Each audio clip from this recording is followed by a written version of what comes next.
Hey guys, Cassie Garcia here with Sew and Grow Together, and today I want to show you how to make one of my favorite things. It goes with a lot of meals, and that is my homemade Chipotle sauce.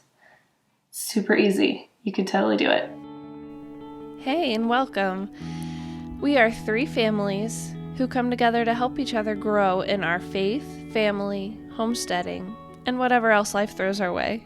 Join us on this journey as we sew and grow together.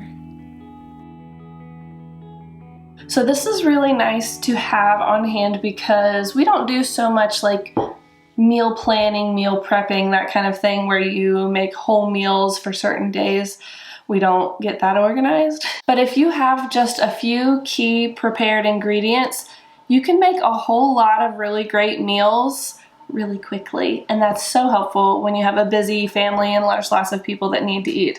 So the Chipotle sauce is one of those things. It's a favorite, so I'm going to tell you a little bit how I use it and then I'll show you how to make it. I like to store them in these are pint jars. I like the wide mouth. It's easier to scoop things out without making a mess. And if you put a spoon in it, you don't lose the spoon in the jar. I've used the quart jars and sometimes it's harder. You lose the spoon if you set it in there. And you can even use the half pint jars. These are nice because if I set it out for taco night, it's pretty much used up. And because I use yogurt in the recipe, I want to be careful that it's not getting up to a higher temperature than going back in the refrigerator repeatedly. That's going to make the yogurt go bad more quickly because of that dairy. So if I do it in smaller containers, I use it up. The rest of it is stayed in the refrigerator. If you want to date it with the date that you've made it when you label it, or you can use Best By and pick the Best By date that is closest, that is soonest. So it's probably going to be the yogurt. And that is going to determine how long your sauce is good for. We don't have that problem here because we pretty much eat all of it. If we have a few simple things, this can make a really delicious meal in just a few minutes. So if I want something for lunch and I want something in a hurry, the kids are hungry, I'm hungry, we've been busy all morning with school or whatever, and I just need to throw together a quick meal that tastes good, is pleasant to eat, I enjoy a good flavor, but I don't want to spend a lot of time doing it. So maybe at the beginning of the week or the weekend before, we could cook some meat and have some shredded chicken, shredded roast beef, or even some ground beef or something like that, shredded pork, anything like that prepared, already cooked and prepared and in the refrigerator.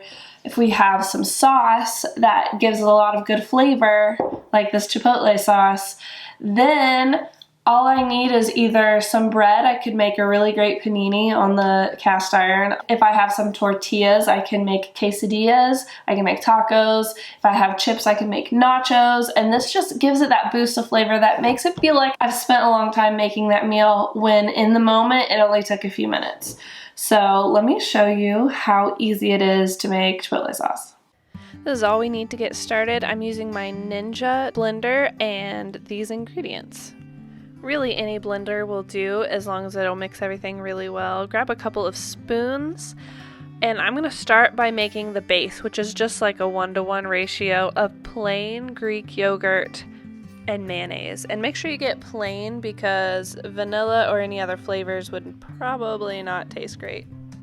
You can measure it more precisely than this. I'm just going to put about 10 scoops of my spoon into here, which works out to about 2 cups because my final product is going to be about a quart. And everything else doesn't take up a lot of space. So 2 cups of yogurt and 2 cups of mayonnaise. Next here I've got a teaspoon of cumin and a teaspoon of garlic powder, and I'm just gonna dump that in, kind of sprinkle it around. Then the only fresh ingredient I'm using today is cilantro, and I just grabbed this at the grocery store. I have also used dried or freeze-dried cilantro in a pinch, but I really prefer fresh cilantro, so just a handful of it, and because my Ninja chops it up pretty nice, I don't even have to cut it up before I throw it in there. You might remove like the biggest pieces of stem, but even if there's some stems in there, it chops it up pretty nicely and still adds to the flavor. And then this is really where the flavor comes in. Chipotle peppers in adobo sauce. You can usually find the cans of these in the grocery store around where you would find tortillas and things like that. This is actually the most time-consuming part of the process. These peppers, the chipotle peppers in adobo sauce, these peppers are jalapenos that have been smoked and then they've marinated in this adobo sauce with onions and things like that. So I don't actually want my sauce to be super spicy. If you wanted it very spicy, throw the whole pepper in. But I'm going to cut out these ribs that are holding in the seeds because that's where most of the capsaicin is, that chemical compound that causes it to be very hot and spicy. So I'm going to cut open the peppers that I want to use and then scrape out the seeds and the things holding in the seeds, and that's going to remove a lot of the heat so we can get the flavor but not like burn our taste buds off. I know my husband would laugh and say, whatever, it's not hot, it's just a jalapeno, but I like to feel my taste buds when I'm done, and I like to taste the other food in my meal, so I like to make it a little more mild by cutting these out. And I can't even really tell you exactly how many peppers to use. I use 3 or 4 in this amount usually, but it depends on the size of the pepper. It depends on how much you end up cutting away when you take out those seeds.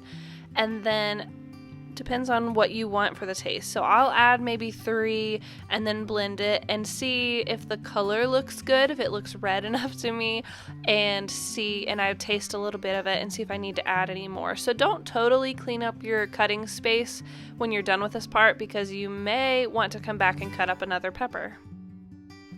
Then I'm actually going to get a spoon and scoop out some of that adobo sauce to add in there too. And you want to be careful that if a pepper came open, you're not grabbing a bunch of seeds after you've gone through all the trouble of removing some seeds. Mostly it's going to be kind of this red sauce, little chunks of onion, and you can just put a little bit of that in there, again, to taste. Now, I never use the whole can of chipotles in adobo sauce when I'm making one of these recipes, so I will take a half-pint jar and I'll label it, and I try to put the date that I'm doing this so I don't totally lose it in the refrigerator and wonder what on earth it is later, but I will put it in my refrigerator for the next time I make this sauce because I don't want to waste them. And now for the easy part, you're just going to put the lid on the blender and blend it up until it is the desired consistency. So I'm actually looking for the color consistency throughout the whole thing. So you can see where the bottom of it is white with the yogurt or mayonnaise and the top has all the color. So I'm going to blend it until it all is very well mixed and I'm seeing a more consistent slightly red color and the specks of green all the way through it. Sometimes you might need to scrape the sides and start again. And at this point I'm going to do a little taste test. I'm going to see if the color looks good. I'm going to see if it's got enough of that chipotle flavor, and this might be where you would want to add some more of the chipotle peppers and then do a little bit more blending again. But here we are with our final product in the blender still, and I'm going to put it in the jars where I want to store them and use them. And I'm going to label those too. Can you tell I've had a problem with mystery jars hiding in the back of the refrigerator? I'm always trying to be very careful to label things.